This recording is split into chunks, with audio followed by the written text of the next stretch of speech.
Buenas tardes a todos, ¿qué tal? Bienvenidos todos, vamos a poner esto a cargar. Ahí estamos. Bueno chicos, buenos días a todos, vamos a ver que tengo que preparar las preguntas, aquí estamos.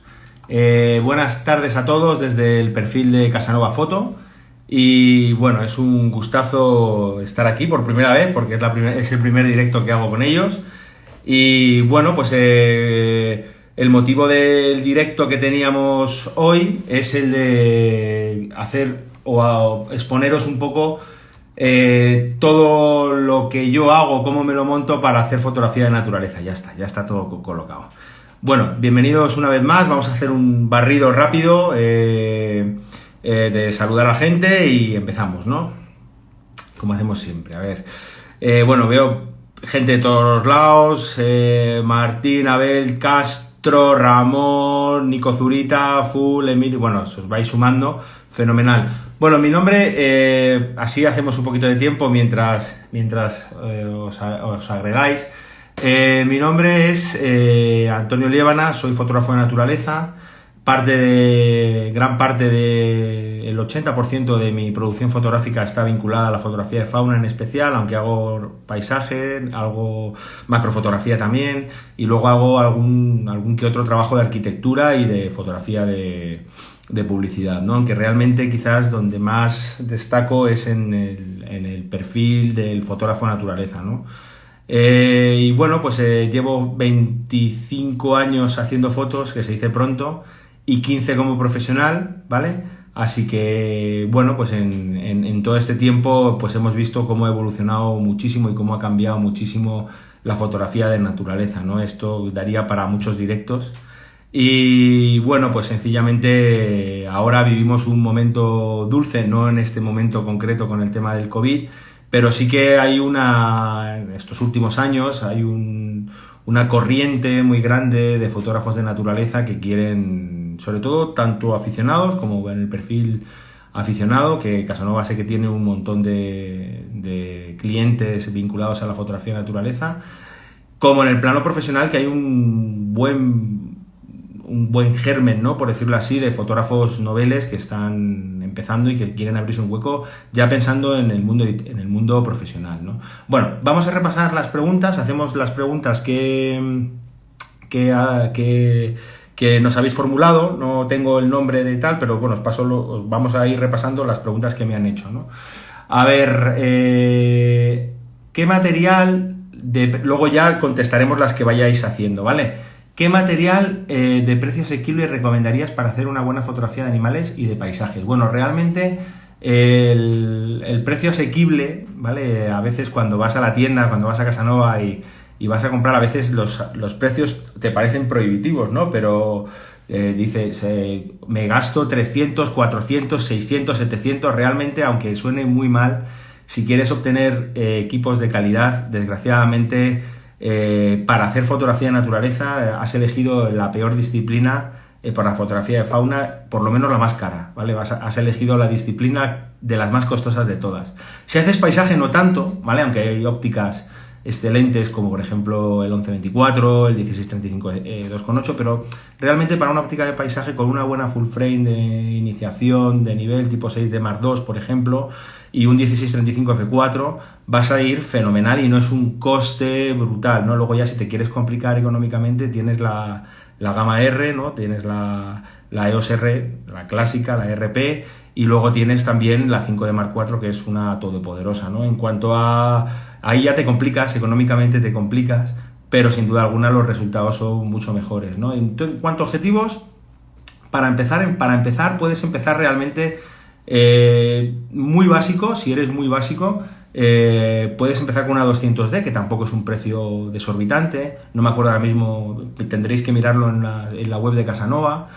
Podéis empezar con un 75-300, que es una lente con la que prácticamente hemos empezado todos, ¿vale?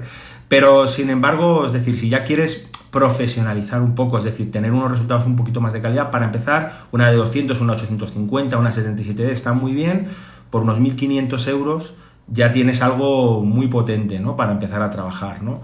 pero qué duda cabe que si tu presupuesto es todavía mucho más bajo, puedes optar por la opción de intentar mirar para empezar una bridge, ¿no? Por ejemplo, una SX70HS, por ejemplo, que son cámaras compactas con un factor de conversión, perdón, con un factor de multiplicación de hasta por 65, y te va a dar muchas satisfacciones y sobre todo te va a ayudar a enterarte y a estar cerca de los animales a través del formato de compresión del sensor, pero bueno, para empezar está bien y es un buen comienzo y por no más de 400 euros, ¿vale? También. Luego ya en cuanto veas que te faltan determinadas características, sin duda alguna vas a ir a ópticas y a equipos de altas prestaciones, ¿no? A medida, es un proceso, ¿no? Y sobre todo en mi bagaje de 25 años te das cuenta que, o por ejemplo, con todo el alumnado que recibes, ¿no? A lo largo del año, te das cuenta que no hace falta, o sea, es decir, a veces los usuarios tenéis demasiada prisa en evolucionar constantemente el equipo, ¿no? Y hay una máxima en fotografía que dice que el equipo fotográfico no suple las carencias técnicas, ¿no? Primero es formarse a través de las diferentes escuelas o sitios y luego a medida que vas creciendo vas comprando equipo, ¿no? Y sobre todo vas comprando equipo y te darás cuenta que a veces merece la pena más invertir en un equipo más caro que te va a durar más tiempo que estar comprando de a poquito muchas veces, ¿no? A ver,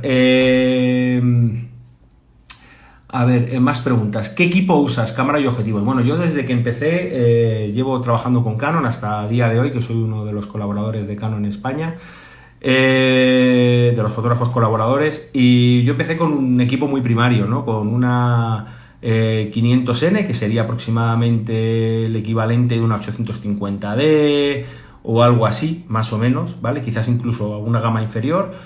Y se fue complicando todo hasta que a día de hoy, pues bueno, tengo uno de X Mark II, 500 F4, 70-200, bueno, pensar que mientras más multidisciplinar eres, más se complica absolutamente todo, ¿no? 5 de Mark IV, 7 de Mark II, 16-35 F4, 5400, todo depende del tipo de sesión que haga. Y sobre todo, pues tengo una dilatada material de equipo, más luego todo el material de préstamo que suelo coger de Canon, y ahora mismo, por ejemplo, tengo la 1DX Mark III y un 600 F4, el IS-3, que es una auténtica maravilla, ¿no? Lo hemos estado trabajando con él en Yellowstone y es un equipo excepcional y, bueno, sobre todo diferenciador con respecto al que tengo mío, ¿no? A la 1DX Mark II, ¿no? A ver, más cosas. Estoy acostumbrado a pasar el dedo, pero a ver, vamos a responder primero las preguntas que hay y luego ya, ¿vale? Mira, preguntan también ¿Europa o América? Bueno, esta pregunta es muy fácil. Ni Europa ni América, África. ¿Vale? Así que con esto os digo todo, ¿no? Yo tuve con un primer trabajo de arquitectura que hice hace ya, pues la friolera de 16 años así.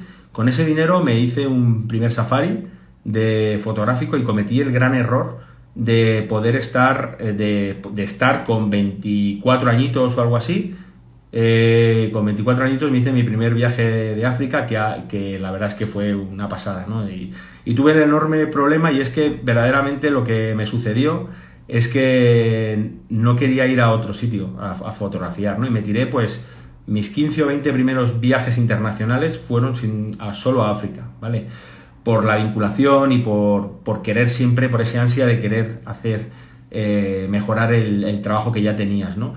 Luego a partir de ahí, Europa, por ejemplo, tiene sitios increíbles, ¿no? Tenemos, bueno, sobre todo, más que Europa, yo creo que tenemos la enorme suerte en España de tener un entorno que desde de norte a sur, de este a oeste, tenemos multitud de hábitats, multitud de entornos y qué sé yo, o sea, es decir, así a bote pronto podemos fotografiar en el delta del Ebro de manera excepcional las aves, podemos irnos a la otra punta que es la playa de la Lanzada o Grove, nos podemos ir al Pirineo, nos podemos ir a Picos de Europa, nos podemos ir a Doñana, nos podemos ir... O sea, tenemos desiertos, montañas, alta montaña, riberas totalmente puras, tenemos marismas como Doñana, que son entornos únicos en el planeta. Erróneamente el Doñana se clasifica como un sitio como si fuera el Serengeti español, y es totalmente falso, porque en el Serengeti no hay marismas, partiendo de esa base, y sobre todo que son ecosistemas únicos, ¿no? Y sobre todo pensar que la gran cantidad de gente que viaja, que viene a España a disfrutar del entorno, no solo de nuestras playas, ¿no? Sino de todo el entorno y de toda la biodiversidad. Monfragüe es un sitio que está plagado de gente anglosajona haciendo fotos del águila imperial, ¿no? Sobre todo poner en valor que la fotografía cercana, que ahora nos va a tocar disfrutar muchísimo, no como castigo, sino como una oportunidad para volver a redescubrir sitios en la península, nos van a dar grandes satisfacciones una vez más, ¿vale? Es decir, luego ya sí es cierto que puedes viajar. Y luego, por ejemplo, en la parte americana, realmente lo que más conozco en cuanto a naturaleza es el Parque Nacional de Yellowstone, que normalmente hago un viaje o 2 viajes al año, y normalmente uno. Y realmente es un entorno espectacular en invierno, o sea, tiene unas connotaciones brutales. A ver si tengo alguna foto aquí. Ay, perdón. A ver si tengo alguna foto aquí. Mira, esto, por ejemplo, es el Parque Nacional de Yellowstone, ¿vale? Estos son unos lobos que fotografiamos hace 2 años. Este año no hemos tenido tanta suerte con los lobos. Y, por ejemplo, es un entorno único, con un viaje con unas características brutales a nivel fotográfico y con unas condiciones de trabajo realmente duras, ¿no? Estáis viendo aquí, por ejemplo, esto pertenece a la prueba con la 1DX Mark III y el 600, y sobre todo trabajar en condiciones extremas, ¿no? A veces cuando estamos trabajando fotografiando bisontes en el Parque Nacional de Yellowstone, que podría ser perfectamente la Cordillera Cantábrica o el Pirineo, a veces estás más de 2 horas o 3 horas a la intemperie, y contar con un equipo que esté perfectamente sellado y que te permita trabajar más de 21 grados bajo cero, que había en esta situación, con total tranquilidad y sin tener ningún tipo de cobertura y tal, pues es un elemento diferenciador, ¿no? Y sobre todo, pues bueno, después de tantos años, apoyarte de una marca como Canon, o que sentir el apoyo de una marca como Canon, es algo totalmente enriquecedor, ¿no? Por lo menos para la mente, ¿vale?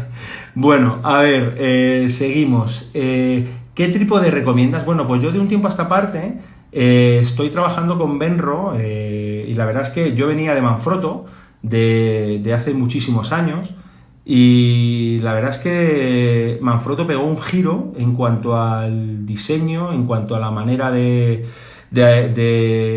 trabajar, es decir, hubo un fallo en cuanto había un modelo concreto en el cual yo tiraba del monopié para arriba y explotaba, ¿vale? Entonces dije, aquí está pasando algo, ¿no? Hubo un fallo de diseño, y directamente hablé con la gente de Benro, me dejaron material a usar, diferentes tipos de trípodes. Mira, ves, Imaginary anda como yo. Bueno, pues es un problema de diseño importante, ¿no? Y la verdad es que con Benro, las primeras unidades de Benro, que antes de que yo empezara a colaborar con ellos, pues tenían a lo mejor también algún que otro fallito, pero es que ahora son trípodes fantásticos para poder trabajar, y ya los veis, ¿no? Me voy con ellos.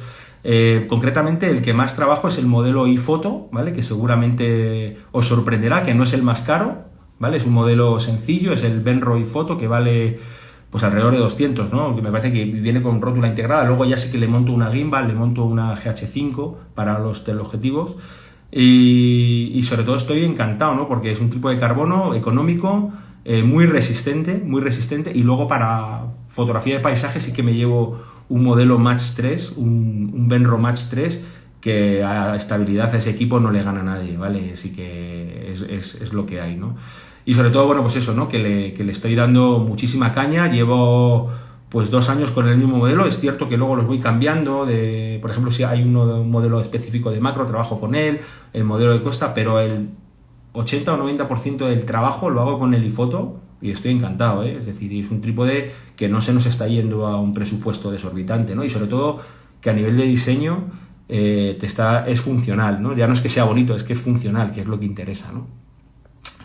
Mira, y últimamente también estoy incorporando esto es en la Antártida, grabar vídeo al final se convierte en un tema auxiliar, ¿no? A la hora de hacer fotos, ¿no? En mi caso concreto, yo soy más fotógrafo que videógrafo, no me considero videógrafo, pero sí que de un tiempo a esta parte sí que estoy apoyándome en algunas herramientas de vídeo, como pueda ser el Atomos Ninja, que la verdad es que me facilita muchísimo el trabajo, ¿no? El poder grabar directamente allí, en alta calidad, no estar quemando la tarjeta, y luego el estar viendo de manera con más información más allá de la pantalla, ¿no? En este caso sí que lo complemento porque sobre todo lo que voy haciendo es grabar segundos de vídeos que luego voy vendiendo, que voy implementando en mis trabajos, ¿no? Más que grabar un contenido puro, un documental, cuando ya tengo la foto hecha, aprovecho para grabar vídeos, ¿no? Más o menos, ¿no? Y sobre todo, pues eso, ahí veis, ¿no? Una foto hacía fresquito y ahí trabajando con el Ninja sin problema, ¿vale? Y la de X abajo, ¿vale? Y luego a nivel de filtros, pues ahí desde hace ya 2 o 3 años trabajo prácticamente con Lee, con todo el soporte de filtros Lee, y bueno, estoy súper contento, ¿no? Más o menos para que, como estas preguntas eran de equipo, ¿vale?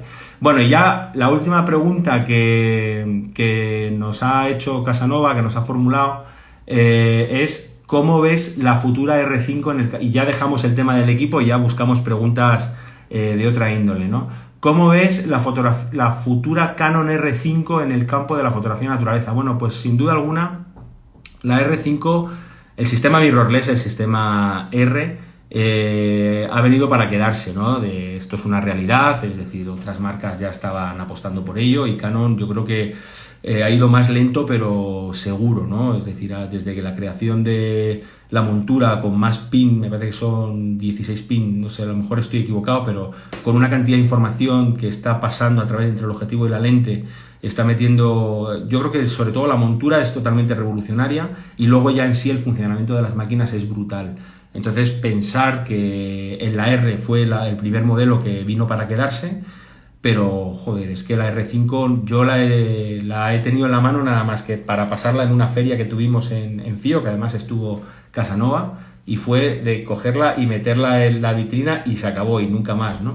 Pero la sensación que te da, y sobre todo basado en la experiencia de todos estos años probando material, te estás dando cuenta que estás cogiendo algo que pinta muy bien, ¿no? La R5 yo creo que va a ser la primera cámara para el fotógrafo de naturaleza, la primera cámara de naturaleza pura y multidisciplinar para especialmente dedicada al fotógrafo de naturaleza. La R, aunque es una cámara brillante con una calidad excelente, no cumple algunas de las especificaciones que nosotros demandamos como fotógrafos de naturaleza, que es un disparo rápido, un joystick, el joystick sobre todo para realizar puntos de enfoque, y a la R5 le han hecho todo lo contrario. A la R5 le han metido un joystick, le han metido 12 fotos por segundo, que me parece más que de sobra, 20 si trabajas con el disparador electrónico o a través del sistema de Live View, pero bueno, en este caso va todo compilado porque es un sistema mirrorless. Le han metido un sistema de seguimiento según las especificaciones que han salido a la luz, un sistema de seguimiento de animales, un animal tracking que verdaderamente pinta muy bien. Ya veremos a ver cómo va sobre el terreno porque esto todavía no se ha probado, y sobre todo nos queda por ver qué rendimiento puro va a dar con las lentes de altas prestaciones, ¿no? En cuanto a la calidad, 40 megapíxeles, en cuanto a rango dinámico, son cosas que yo creo que ya no merece la pena ni preguntar, ¿no? Esto se da por hecho. Y sumado a la incorporación de ópticas RF que son brutales, como el 100-500, ¿no? Más luego toda la línea que ha salido, ¿no? No creo que tarde mucho en salir un pepino de altas prestaciones, a lo mejor en 2021 o a lo largo de 2021, tipo 500, tipo 600, y sin duda alguna yo creo que es una máquina que yo ahora, a día de hoy, sí la incorporaría para mis trabajos de fotografía de naturaleza, sobre todo buscando acción, porque pensar que el fotógrafo de naturaleza lo que acaba muchas veces el elemento a nivel de compositivo también es cierto, pero para eso prácticamente te puede valer cualquier cámara que sea full frame, que tenga una buena tolerancia por ejemplo, una R, si solo haces composición está bien, pero ¿qué sucede? Que con el tema de la fotografía de naturaleza es todo tan imprevisible y todo pasa tan rápido que el poder contar con una cámara con un buen disparo, un buen ratio de fotos por segundo sumado a una tolerancia ISO grande, una calidad de sensor que ya no es el sensor full frame per se, porque sí, sino una calidad que te está dando unas propiedades, por ejemplo, que te está dando el propio sensor full frame. Por ejemplo, en esta foto que estáis viendo, esto es una 5D Mark IV, esa profundidad tan crítica que te permite trabajar a F4 en un sensor tan grande, enseguida, es cierto que complicas a nivel fotográfico, pero fijaros que enseguida, incluso con sujetos que tienes un fondo relativamente cercano como el agua, ya estás desenfocando, ya estás haciendo pues una foto con un visualmente más atractiva y sobre todo, en mi caso concreto, más atractivo para los editores de arte que van a ir detrás y que van a decir, esta foto me viene bien porque rotula, porque puedo contar más en un pie de foto que de otra manera que si fuera todo empastado, ¿no? Y con esto, bueno, deciros que la R5, pues yo creo que será seguramente, si todo va bien a lo largo de 2021, será seguramente la sustituta de mi 5D Mark IV, ¿vale? Casi seguro, veremos a ver, ¿vale? Porque hay que ver, hay que echar cuentas y demás, pero seguramente sea la sustituta porque sin duda alguna es una cámara que pinta muy bien. Yo la situaría a caballo entre la 5D Mark IV, superará con creces a la 5D Mark IV, y la 1DX Mark III, y va a estar muy en la línea, es decir, es como si tuviéramos una DX Mark II, por decirlo así, no en cuanto a foco a lo mejor, pero sí en cuanto a capacidad de trabajo, pero con un poquito más de calidad. Entonces eso va a ser un plus, ¿vale? Y bueno, pues con esto ya tenemos todas las preguntas que tenemos para ir a hacer el calentamiento, y ahora voy a hacer scroll y vamos a ir contestando las preguntas que preguntéis, ¿vale? Las preguntas, evidentemente, valga la redundancia. A ver, vamos a ver. Que desde Perú, muy buenas. Un saludo. A ver, estamos viendo, porque he visto que estoy viendo ahora mismo, estamos con las presentaciones de la gente que se ha conectado, y ahora ya vamos contestando preguntas, ¿vale? Pero dejarme que llegue a las preguntas y os digo, ¿no? A ver, ¿qué tipo de maleta para llevar el equipo usas habitualmente que lo puedas subir a un avión como equipaje de mano? Bueno, yo normalmente trabajo con una marca que normalmente no se comercializa en España, pero bueno, tienes modelos, por ejemplo, en Casanova tienes otro tipo de modelos. Pregúntales porque seguramente te asesorarán muy bien, ¿vale? Llevo trabajando 5 años con la D800 y la 750. Me gustaría dar el salto, llevo 5 años trabajando con la D800 y la D750. Me gustaría dar el salto a la mirrorless, pero no me termino de decidir. ¿Tú qué me recomiendas? Bueno, yo te recomendaría que cogieras una R5, ¿vale? Porque ahora mismo, a día de hoy, en cuanto al mercado de... Bueno, si es para paisaje, sí que Nikon tiene ya cosas potentes en mirrorless, ¿eh? O sea, tienes tanto la APS-C, la FSX, que no es lo más recomendable, la Z50, y luego tienes la Z6 o la Z7 que van muy bien para paisaje, ¿eh? Es decir, estas cámaras van tremendamente bien, o sea, es decir, no tendría... Si es para fauna, a día de hoy Nikon no tiene... Quizás la Z50, pero no con ese nivel de fluidez que estábamos hablando precisamente en la R5. No tiene todavía una cámara de referencia para incorporarla al fotógrafo de naturaleza, ¿no? Son todas excesivamente lentas, ¿vale? Y luego sumado al trípode y cómo trabajan con grandes lentes, ¿no? Eso todavía ahí le falta un poquito si es para bichos, ¿vale? Pero para lo demás sí, claro que sí. Yo creo que lo del mirrorless, esto es como cuando, no sé si os acordáis, de analógico digital. Cualquier soporte al final se ha demostrado que funciona, y ahora la mirrorless, que parecía una moda, ha venido para quedarse, y bueno, pues es indiscutible, ¿no? La calidad. Y sobre todo, por ejemplo, en el caso de Canon, hablo de lo que conozco, el generar un backfocus más estrecho es lo que ha generado, es decir, como que se inserta el objetivo mucho más en el sensor, con una serie de remodificaciones ópticas que podéis mirar, es decir, concretamente lo que más ha mejorado la calidad es que las ópticas RF le meten una lente cóncava al fondo y te disipa la luz a los extremos y te da una calidad lumínica en todo el sensor, no solo en el centro, que es brutal, ¿no? Y bueno, pues esto es un valor añadido, y sobre todo pues que al final han mejorado. De hecho, prácticamente cualquier lente EF, imagino que en otras marcas pasará igual, te mejora la calidad y el rendimiento del sensor cuando le metes del objetivo. En objetivos EF te mejora la calidad cuando lo montas en una montura R, ¿vale? A ver, más cosas, venga, más preguntas. ¿Qué punto y qué momento de tu vida fue el que hizo que dejaras de ser un planchista? Bueno, yo antes era pintor de coches, para ponerte de manera seria y convertirte en el profesional que eres ahora y con un currículum de trabajo. Bueno, pues realmente Mira, hay como todo en la vida, ¿no? Esto es perseverancia y trabajo, ¿vale? Esto voy cambiando fotos y luego así ya vais comentando.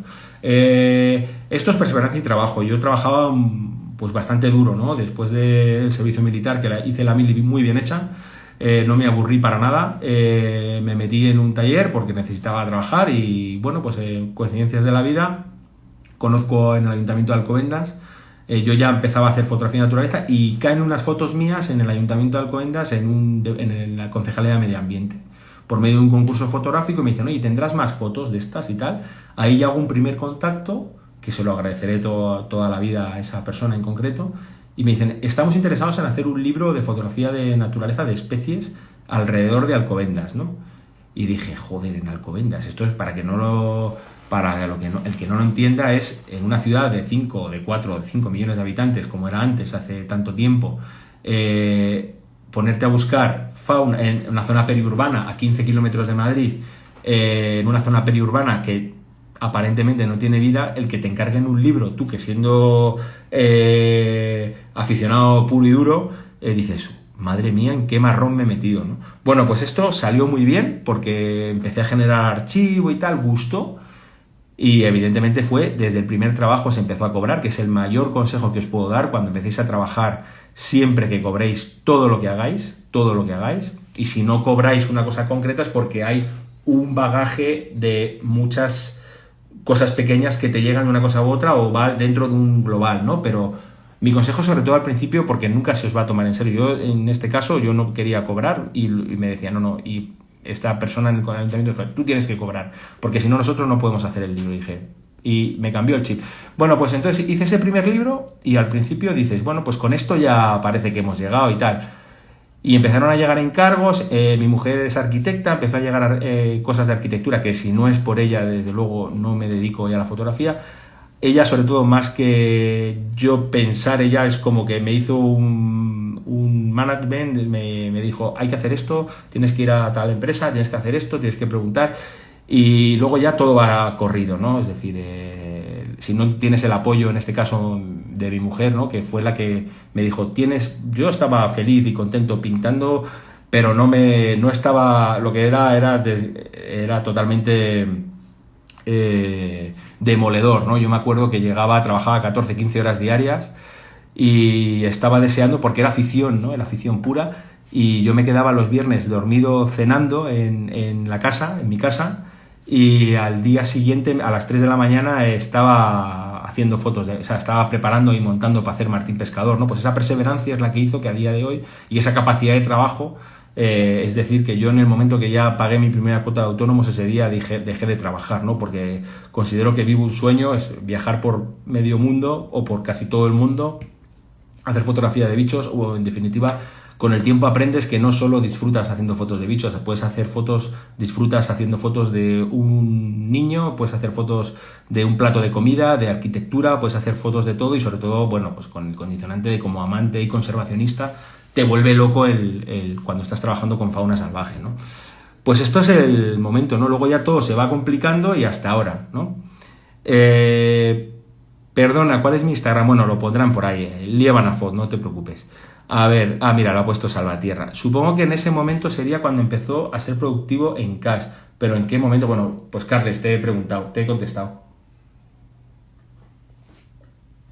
Luego vino la crisis, y como ahora, pues ahora tocará redirigir, es decir, yo ahora mismo, afortunadamente, con la venta de libros y con la venta de producto fotográfico, de producto, me refiero de talleres y formación, pues en principio creo que no a corto plazo va a afectar, pero sí que desde luego a medio o largo plazo va a afectar todo esto, ¿no? Y es un poco lo que pasó con la crisis, ¿no? Antiguamente, pues esto lo que va a hacer es redirigir una vez más o reorganizar todo el mercado fotográfico para nosotros, que ya de por sí es delicado. Y pues bueno, dicen que las situaciones mejores en la historia o en naturaleza se dice que la evolución sucede en momentos de estrés, ¿no? Bueno, pues qué duda cabe que sin duda alguna, no os preocupéis, que vamos a vivir todos un momento de estrés. y vamos a generar fórmulas nuevas para seguir trabajando, ¿vale? Y esto es así, o sea, es decir, no hay que buscar momentos diferentes para poder, o situaciones diferentes, la vida ha cambiado, ¿vale? Y toca generar otro tipo de contenidos o otro tipo de atrayentes para generar cash, como tú dices, ¿no? A ver, impresionante, preciosa, más cosas.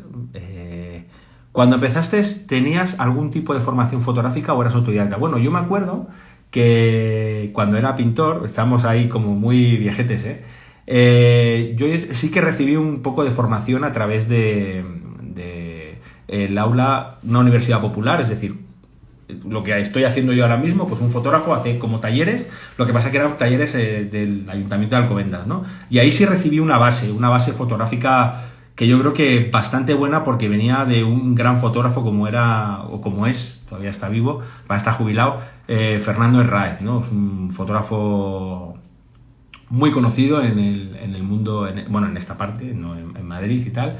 Y bueno, pues sobre todo este hombre me acuerdo perfectamente que como me dejó unas frases que me decía, que me dejó loco, ¿no? Pues imagínate, con el ímpetu de los 22, 23 años, te llega y te dice, ¿tú qué quieres hacer?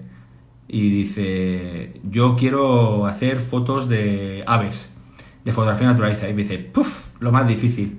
Dice, mira, dice, solo hay una cosa que odio en los fotógrafos y son los patos y las puestas de sol. O un bicho y las puestas de sol. Y dije, pues lo llevamos claro. Dice, no te auguro un buen futuro, me decía, pero claro, me lo decía con todo el sentido, ¿no? Dice, además, dice, tú si lo único que te puede salvar es que eres muy cabezón y eres muy competitivo. Entonces, ¿qué pasa? Pues que con el tiempo acabas haciendo patos y acabas haciendo amaneceres y ves que esa fórmula también funciona. Pero es cierto que a las fotos de huevo frito, por decirlo así, solas tal cual, las he cogido un asco de la leche, ¿no? Entonces, lo que te quiero dar a entender es que sí que recibí ahí una pequeña formación por parte, y a partir de ahí recuerdo que empapaba libros como Oriol Alamán y te quedabas, porque antes no había tanta información, ¿no? Tú vas recopilando y sobre todo estás aprendiendo a medida que vas avanzando ese camino, ¿no? Y luego con la democratización a través de internet, de la fotografía de naturaleza, pues vas creciendo. Y bueno, pues hasta ahora, ¿no? Es decir, al final es un proceso lento, ahora es mucho más rápido y bueno, sobre todo pues eso, ¿no? Que es un proceso, ¿vale? Que a veces hay que ir despacio para ir deprisa, ¿vale? Mi total decepción cuando visité Doñana, donde pensaba encontrar toda esa fauna que nos mostraba Félix. Un recorrido en todo terreno sin poder salirnos del recorrido marcado. Bueno, 2,8, depende de la época. Lo primero, como fotógrafo de naturaleza, te recomiendo que hagas una buena documentación de los entornos a los que vas, porque no vale con ir a Doñana y venga, me voy en la peor época. Doñana tiene sus épocas, como el Delta del Ebro tiene sus épocas, como el Pirineo tiene sus épocas, es decir, los bichos no van a estar ahí para ti todo el año, ¿vale? Es decir, hay bichos que son migradores. Ahora, por ejemplo, estamos recibiendo una cantidad grande desde el estrecho de Gibraltar de especies que van desde África llegan hasta el norte de Europa, pero es que hace un mes y medio estaban aquí los residentes, es decir, los invernantes, que son los que vienen aquí a pasar el invierno y tal. Entonces Doñana seguramente la visitarás en una época en la que no sería la adecuada, ¿vale? Entonces a lo mejor eso también influiría, ¿no? Yo en Doñana he estado fotografiando en Doñana y en el entorno de Doñana y te puedo garantizar que es un paraíso. De hecho, la última vez que estuve fue en marzo y no vi lince, pero lo vi el año pasado. Pero vi espátula, pero vi una cantidad de aves espectacular, ¿vale? Y concretamente en esa ruta de todoterreno, ¿vale? Así que, pero a lo mejor es que no eran las fechas. Bueno, a ver, y luego piensa que aparte tú en Doñana estás viendo una parte pequeña que es la que te enseña. Luego hay otra parte de especial área de conservación en la que yo no he estado, que eso ya todavía tiene que ser espectacular. Pero sí, claro que sí, Doñana es un sitio increíble para hacer fotos, hombre. A ver, ¿cómo fue el momento en que te ofrecieron para poder trabajar con una supermarca como Canon? Bueno, pues igual que Canon, muchas marcas, al final, en mi caso concreto, todo venía derivado a través de una publicación tipo Superfoto, que es una revista que todavía está, que hacía muchas pruebas de material. y bueno, pues al final conocí de manera fortuita a una de las personas por una serie de problemas que hubo con unas pruebas, que no nos dejaban en el equipo un tiempo determinado para hacer las pruebas, y bueno, pues se conoce que debieron de ver algo y ya va para 6 años, ¿vale? Además, la verdad es que esto no debería decirlo, pero suelo ser bastante crítico con todas las pruebas que hago, muy analítico, me preocupo mucho por todo lo que pueda pasar, es decir, es como el ADN de la marca, ¿no? Y igual que en cualquier marca con la que colaboro, ¿no? Te preocupas porque al final estás viendo cosas que a lo mejor, claro, cuando tú te estás llevando un equipo a la Antártida a 21 grados bajo cero, pues te puedo asegurar que a lo mejor, en este caso, por ejemplo, con la 1DX Mark III no ha habido problemas, pero cuando te estás llevando un equipo y lo trabajas en estas condiciones, si tú ves algo que no te cuadra, lo reportas, no te lo callas, ¿no? Pues entonces esto es un más a más, esto va creciendo, esto va sumando y hasta la fecha, ¿no? Porque bueno, pues que sigo trabajando con ellos, todavía me aguantan.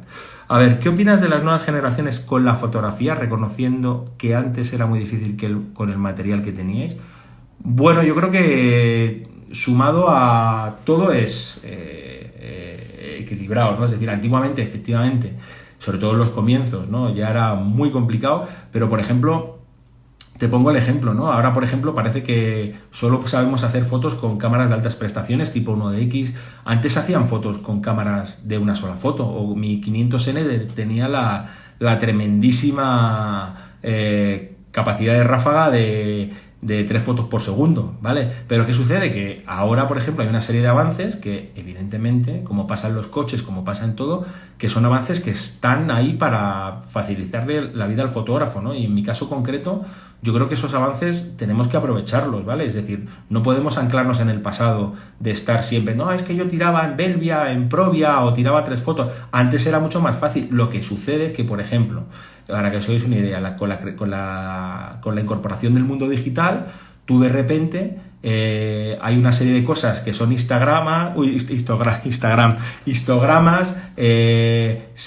más? El HDR, el balance de blancos, el no sé qué, que al principio dices, vale, hay cosas que sí que vas a usar, por ejemplo, en mi caso concreto, va a sonar muy fuerte, pero es que en el momento en el que pasan las acciones, en el momento en el que, para mí, pasa una situación como pueda ser esta, un leopardo acechando, que lo vas a ver una vez o 2 veces, o esto, ¿vosotros pensáis que yo voy a tener tiempo de estar mirando el histograma? No, al final trabajas de vista, como podríamos decir, de oído, ¿no? O sea, en el momento que yo estoy haciendo las fotos, sé cómo tengo que compensar, cómo tengo que trabajar y cómo tengo que equilibrar. Esto me viene de la herencia analógica. Yo no me preocupo de estar mirando la pantallita cuando estoy tirando fotos, ¿vale? Al final, yo sé qué luz tengo, como mucho puedo hacer una mirada de control en una sesión prolongada, pero yo sé cómo estoy tirando, ¿no? Y sobre todo sé qué balance de cómo tengo que trabajar, si tengo que compensar la exposición. O sea, a mí el rango dinámico, en mi caso concreto para la fotografía de naturaleza, pensar que estas fotos son brutas, no hay retoque, es tal cual, no hay recorte, e intento que salga lo más puro posible, ¿no? Sin ningún tipo de alteración, ¿no? Por ejemplo, esto, una hiena caminando en una tormenta, que esto te va a pasar en 40 veces, te va a pasar una vez o 2 veces. ¿Tú de verdad piensas que yo puedo estar, esto a lo mejor es una pasada que te hace a lo largo del vehículo, yo no puedo estar mirando el histograma, yo ya sé que aquí tengo que subexponer casi seguramente medio punto, tirar con una velocidad de obturación más o menos por encima de un 1000avo, de un 1500avo, pegar una subida de ISO brutal, tirar con un diafragma abierto porque tengo una hiena detrás, sumado a que me va a dar suficiente velocidad para poder trabajar y congelar las gotas, ¿no? Que aprovechar esa lluvia torrencial, ¿no? Sumado a que con los puntos de enfoque estoy moviendo, pues todos estos avances, esto antes era muchísimo más difícil, ¿no? Pues aprovechar estos avances en beneficio de situaciones como esta. O sea, si a mí me dicen hace 25 años que el ISO se puede mover hasta, en mi caso concreto, hasta 10.000 o 12.000 o 20.000 con seguridad para una doble publicación en un medio como National Geographic con una DX Mark III, pues te diría, ¿esto es imposible? Pues no, pues estos son ventajas que hay que aprovechar, sin más, ¿vale? Los objetivos RF del sistema EOS R llevan procesador, lo que llevan es llevan un giroscopio, ¿vale? Que le está mandando toda la información, y creo que sí también llevan un procesador, entonces le está dando una cantidad de información brutal al sistema, bueno, al cuerpo de cámara, ¿vale? Se se tienen muchas herramientas para conseguir fotones con mucha más facilidad. Bueno, pues mira, yo a iCarles, yo no te doy la razón, porque yo, por ejemplo, mira, simplemente el hecho de los controles remotos. Yo antiguamente, cuando quería hacer un control remoto, yo tenía que tener una línea de cable de 30-40 metros, ¿vale? Y te puedo asegurar que eso pesa cuando haces una marcha fotográfica. Ahora con cualquier disparador tipo Fotix o con el mismo sistema de wifi de la cámara, haces así, pues sinceramente, ¿por qué no vas a aprovecharlo? Si esto, o sea, hay un montón de sistemas de disparadores que te van a funcionar bien. Yo en concreto uso los de Fotix porque me van fenomenal y que me está dando una distancia larga, y luego tengo si no, cuando es una distancia cercana, hasta los 20-30 metros, trabajo con el Camera Connect de Canon, ¿no? Es decir, yo creo que son avances que hay que aprovechar y que estaríamos cometiendo un error si no lo aprovecháramos, ¿no? Es como las barreras infrarrojas, ¿no? Esto es con barrera infrarroja. Antiguamente, bueno, o sea, es decir, el que tú fijaros, aquí, por ejemplo, sí que ha avanzado una barbaridad con la integración del digital. El que tú hicieras un montaje de fototrampeo, fototrampeo no, porque es otra cosa, cámaras infrarrojas, ¿vale? Bueno, sí, fototrampeo también puede valer, lo que pasa es que el soporte es diferente, ¿no? Y de repente, tú estás fabricando la luz, tú no estabas viendo lo que estabas o sea, los esquemas de luz. Me acuerdo de ir con el metro midiendo. Ahora no, ahora es mucho más fácil. Ahora llegas, colocas un sujeto, que normalmente suele ser mi perro o cualquier otro individuo vivo que haya por allí cogiendo, mi mujer o lo que sea. Hago un esquema de luces, pim, pam, pum, es que ni fotómetro. Diga, este un cuarto, este un octavo, este no sé qué. Vale, perfecto. Bueno, pues el digital, yo creo que, y antiguamente, esto era una sesión solo para ver cómo tenías las luces puestas. Memorizabas en la libreta, no sé qué. Esto ha cambiado radicalmente. ¿Por qué no vamos a aprovechar esto, no? A ver. Perdona, ¿dónde está hecha el buitre blanco? Bueno, el buitre blanco es una águila pescadora. Está hecho en el Parque Nacional de Naivasha, en Kenia. A ver, ¿has probado otras marcas? ¿Qué hay de la competencia que estaría bien incorporarlo o mejorarlo? Bueno, yo realmente sí, ¿no? Dentro de mi fase de probador para Superfoto he probado muchas marcas, y luego en los talleres siempre estoy trasteando con muchos equipos, ¿no? Y luego pruebas que suelo pedir material por ahí para hacer pruebas y contrastar con los equipos, ¿no? Al final, si llevo 25 años con Canon, pues piensa que será por algo, ¿no? Es decir, si yo creo que cualquier fotógrafo profesional o cualquier profesional en su ámbito no tendría miramientos en cambiar de marca si ve que hay una diferencia competitiva grande, ¿no? Es decir, al final le estarías dando demasiadas oportunidades a tu competencia, a otros fotógrafos, ¿no? Si de repente tú trabajas con una cámara que enfoca y el vecino trabaja con una cámara que no enfoca, pues no sé si me entiendes. Uno de los dos está perdiendo el tiempo, ¿vale? En mi caso concreto, bueno, yo la verdad es que no necesito más de lo que tengo, ¿vale? O sea, que ya es mucho, ¿vale? No tengo necesidad imperiosa de cambiar, pero bueno, nunca se sabe, ¿eh? En alguna foto se come... A ver, me encantaría que explicaras procedimientos haciendo fotos. Bueno, yo también os agradezco estas preguntas, ¿vale? Bueno, realmente, sobre todo depende de dónde trabajes, ¿no? Si trabajas fuera de España, sí que tienes que hacer menos trabajo y más documentación de zonas concretas, ¿no? Pero aquí en España el gran secreto de la fotografía de naturaleza es salir con unos prismáticos, salir con cámara, salir sin cámara muchas veces, enterarte de qué está pasando, observar, hacer paseos analizando huellas, rastros y tal, porque es el principio que te va a dar para empezar a hacer sesiones con cierto éxito. No vale de nada colocar un hide, colocar un escondite y ala, venga, ya está, hacer fotos, que los pájaros se acerquen a mí, ¿no? No funciona así, ¿no? El consejo es, sobre todo, documentación, enterarse de qué bichos puedes encontrar en cada zona, enterarte de qué puede, en función de la pauta del comportamiento y la época del año en la que estés, un bicho puede estar haciendo una cosa o puede estar haciendo otra, ¿vale? En esta época, evidentemente, estamos en plena época de cría, ¿vale? Estamos poniendo fotos de África porque son las fotos que he seleccionado. En plena época de cría, ahora, por ejemplo, te puedes centrar, pero con la salvedad de no estar fotografiando nidos. Pero hay muchas técnicas que sin estar fotografiando nidos puedes estar fotografiando preposaderos o zonas de caza de, por ejemplo, un alcaudón sin necesidad de estar fotografiando el nido, ¿no? Es decir, sobre todo documentación, enterarse de la especie que estás trabajando, que es el gran valor añadido que te va a hacer que mejores, y sobre todo mucha perseverancia, salir, ¿vale? Horas de vuelo, ¿vale? A ver, más cosas. ¿Qué hiciste cuando el leopardo te miraba así? Bueno, pues ya lo viste, fotos. A ver, cuando haces safaris, ¿tienes un guía especial para ti experimentado en un animal concreto?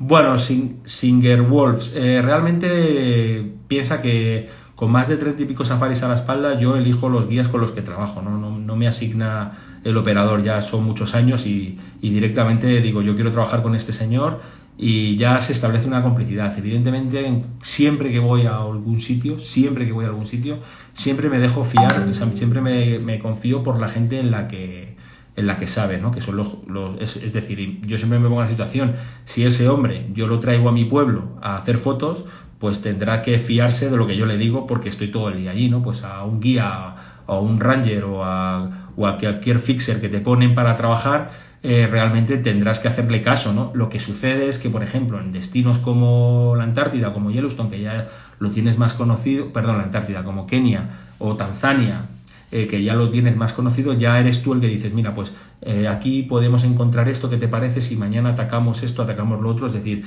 los contenidos o las especies a las que yo voy a trabajar normalmente lo elijo yo, ¿vale? Normalmente lo elijo yo. Otra cosa es que te encuentres de manera fortuita con alguna especie y entonces el guía diga, mira, pues esto se hace así, esto se hace asado, y claro, evidentemente, ¿cómo no vas a escuchar, ¿no? A ver, más cosas. La evolución sucede en momentos de estrés totalmente. A ver, más.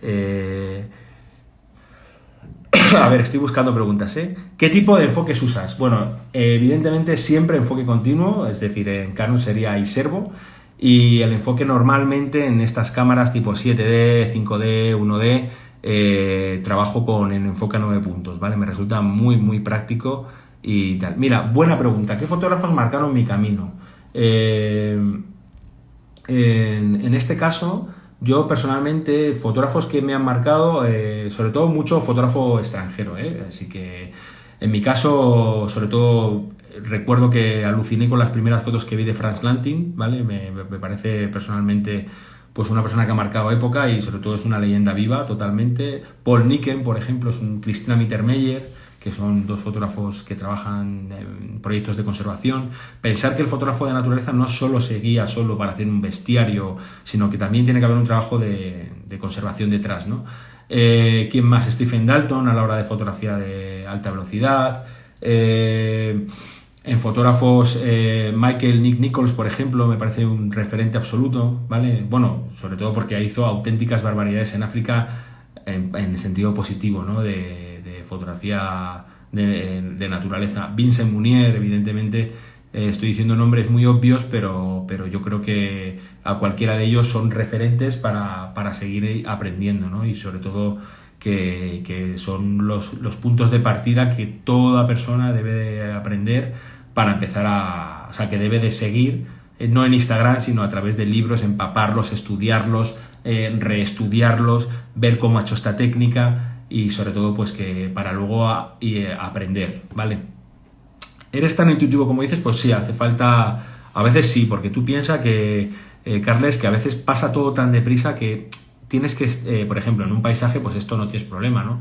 Pero, por ejemplo, a veces en situaciones como esta, esto pasa un segundo, es decir, en un segundo el cachorro está por un lado, por otro, y tienes que tener todo tan atado y saber y predecir qué va a pasar para que verdaderamente cuando pase, que tengas todo preparado y todo listo, ¿no? Bueno, Carles, estás hoy inspirado, Carles. ¿Te consideras un tío con suerte, una persona muy trabajadora que con mucha insistencia? Bueno, yo creo que sobre todo la perseverancia es el fruto de todo esto, ¿no? Yo creo que todo viene dado por perseverar y por trabajar. A mí realmente en la vida pues no me ha regalado nadie nada, nada más que mi mujer cuando es el aniversario o en Navidades. Y no considero que me hayan regalado nada en la vida, ¿vale? Así que creo que todo forma parte de un fruto de trabajo continuo, ¿vale? Mucha gente dirá que tienes mucha suerte, y sí, pero lo que me considero es muy afortunado por hacer lo que me gusta y trabajar en lo que me gusta. Pero no está exenta de muchas horas de trabajo. Sobre todo piensa que, mira a ver si tú estarías dispuesto o dispuesta, o vosotros, a estar, por ejemplo, enero 2 días solo en tu casa, febrero 2 días en tu casa y con todo lo que todo conlleva, ¿no? Ahora estoy muchos días en mi casa, llevo 40 y tantos días en mi casa y estoy encantado, ¿vale? Pero que pensar que también a veces pagas un alto precio, ¿vale? Vieira, yo creo que te has contestado lo que pasos a seguir para poderte dedicar a la fotografía. A ver, más cosas. ¿Alguna anécdota sobre algún susto imprevisto en estos entornos? Bueno, lo digo mucho, ¿no? Al final, en entornos en vida salvaje te puede pasar cualquier cosa, ¿no? Pero sobre todo, para mí lo que más miedo me da son el tema de las carreteras, ¿no? Es un tema que me da pánico, sobre todo en regiones o en países que están como África, ¿no?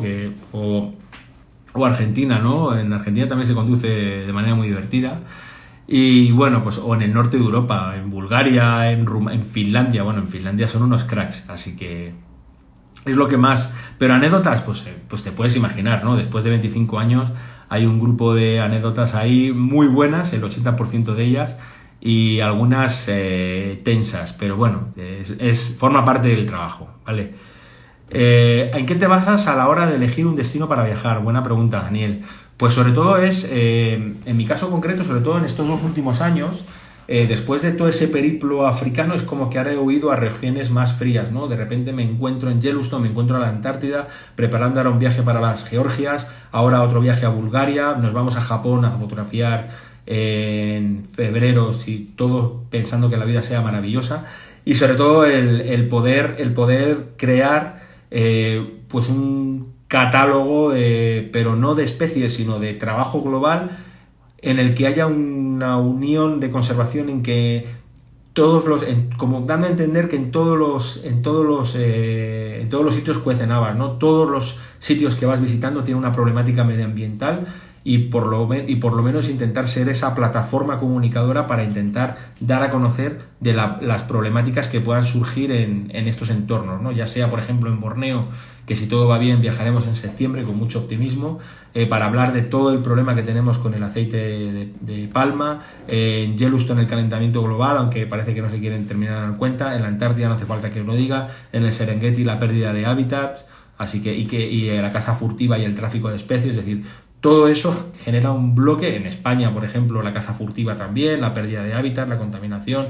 Ya habéis visto cómo se han regenerado las ciudades, ¿no? Solo en estos días que hemos estado en casa. 50 días han bastado para cerrar la capa de ozono, o sea que cuidado con esto, ¿vale? ¿Crees que se puede hablar de nivel de fotografía por países o depende de cada caso en concreto? Por ejemplo, ¿consideras que Estados Unidos hay más nivel en los fotógrafos top con respecto a los top? Bueno, yo ahí discrepo. Yo creo que España es un país que tiene un potencial fotográfico muy importante, pero tiene un problema.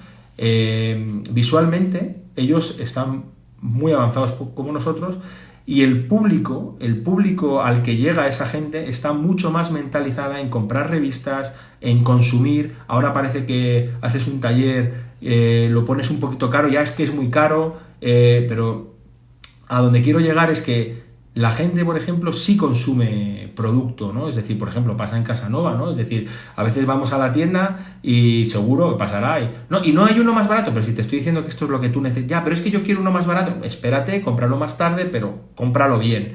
Bueno, pues sobre todo esto a veces nos echa para atrás y nuestra cultura mediterráneo, latina, nos hace el que si me lo hace mi primo es más barato. Esto en Estados Unidos no pasa tanto, ¿vale? Por ejemplo, ¿no? Para que te hagas una idea. Entonces, ¿qué sucede? Que esto crea una cultura visual mucho más potente, mucho más importante. De repente hay grandes fotógrafos que están apoyados por grandes proyectos tipo National Geographic, con grandes asignaciones, pero también hay muchos fotógrafos fuera de este ámbito top, por decirlo así, que están apoyados por asociaciones filantrópicas vinculadas a proyectos de conservación, o directamente que llega un particular de una finca de no sé dónde y dice, quiero hacer esto, aquí tienes, toma mi dinero, take my money, ¿no? Como dicen, ¿no? Pues esto en Estados Unidos no tienen ese problema, es decir, es todo mucho más fácil, sumado a que también son 100 y pico millones de habitantes, ¿no? Pero la cultura visual, o sea, es decir, cuando piensas que hasta hace bien poquito la mayor parte de las ventas que se producían en Estados Unidos eran ventas por catálogo, con eso te quiero decir la cantidad de cultura visual que ellos se fían de lo que están viendo visualmente en un papel, ¿no? Pues imagínate ahora, ¿no? Con todas las plataformas digitales y tal.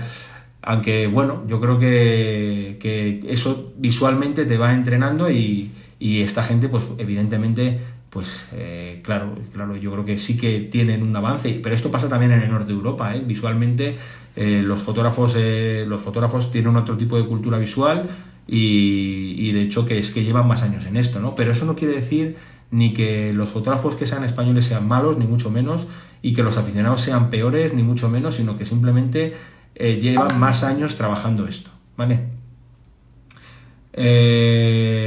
A ver, para iniciarse en fotografía de fauna, ¿recomiendas los highs comerciales o el rececho o zonas de fauna? Bueno, yo recomiendo, Joaquín, que para empezar, que veas lo que es un high de pago, que disfrutes, que lo veas en tu entorno cercano y que luego ya te lances a fabricarte tus propios contenidos, ¿no? Eso es lo que hay. ¿Has hecho algún safari solo o sin guía alquilando un coche? Pues mira, Vieira, realmente lo he sopesado más de una vez, pero el problema es que para hacer un trabajo de calidad o te quedas muchos días y trabajas tú solo alquilando un coche del orden 20-25 días, o realmente estás perdiendo una cantidad de tiempo brutal, porque en cada día que llegas tienes que fabricarte la comida, preparar la ruta, es totalmente desesperante y los resultados sin duda alguna no tienen nada que ver, ¿vale? A ver, más cosas. Próximo destino cuando volvamos a la normalidad. Bueno, Johnny Duque, pues estoy ahora inmerso en un proyecto de fotografía de lince en Toledo, en una finca en Toledo, y espero que en el momento que pueda, pues recobrar la esta y luego ya empezar a trabajar en el pueblo. Chicos, tenemos que cortar porque si no nos matan, es la hora de los aplausos. Mil gracias, me lo he pasado genial. Y sobre todo gracias a Casanova Foto por este soporte en el que podamos comunicar esto. Y bueno, pues seguramente tanto fuera o dentro o fuera de COVID volveremos a hacer algún directo en esta plataforma. Mil gracias a todos. Perdonad, pero lo tenemos que dejar aquí porque es que si no, no nos lo permite grabar. Mil gracias. Chao, chao, chao, chao.